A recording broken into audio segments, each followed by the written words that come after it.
Rather, speaking the truth in love, we are to grow up in every way into Him who is the head, into Christ. Welcome back to the channel. Glad you could join us. This whole COVID situation has really taken its toll on a lot of people, hasn't it? For families, being cooped up together in a tight space, not being able to go out like normal, it really does take its toll. For people that are living alone, there's still angst and anxiety that comes along with everything that we're seeing and reading. And again, being cooped up. And it's really difficult during these times because sometimes we might notice that maybe we'll, kind of snap a little bit quicker at somebody than we normally would. And perhaps part of that is because we're cooped up and we allow this situation to get the better of us. Perhaps we act in a way that we normally wouldn't act, and maybe we look at it and say, well, it's just being cooped up the way we are.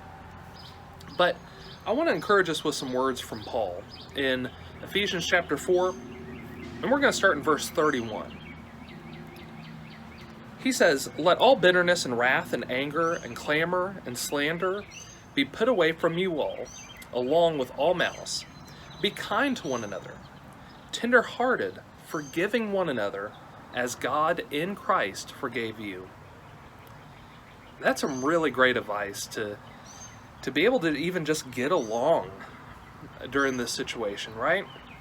Being able to be gracious towards one another.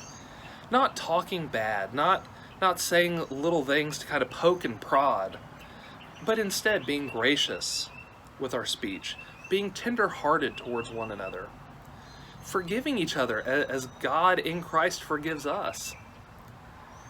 These are principles that we should always live by, but especially during this time where maybe we're a little bit more on edge.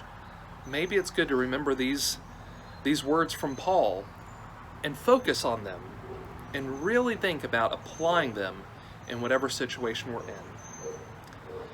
May the God of grace and mercy continue to be gracious and merciful towards us, and may we reflect that toward others. Even as we're cooped up, no matter whether we're reading things on the news, whatever the case may be, may we always strive to be more like Christ. I hope you have a wonderful rest of the day.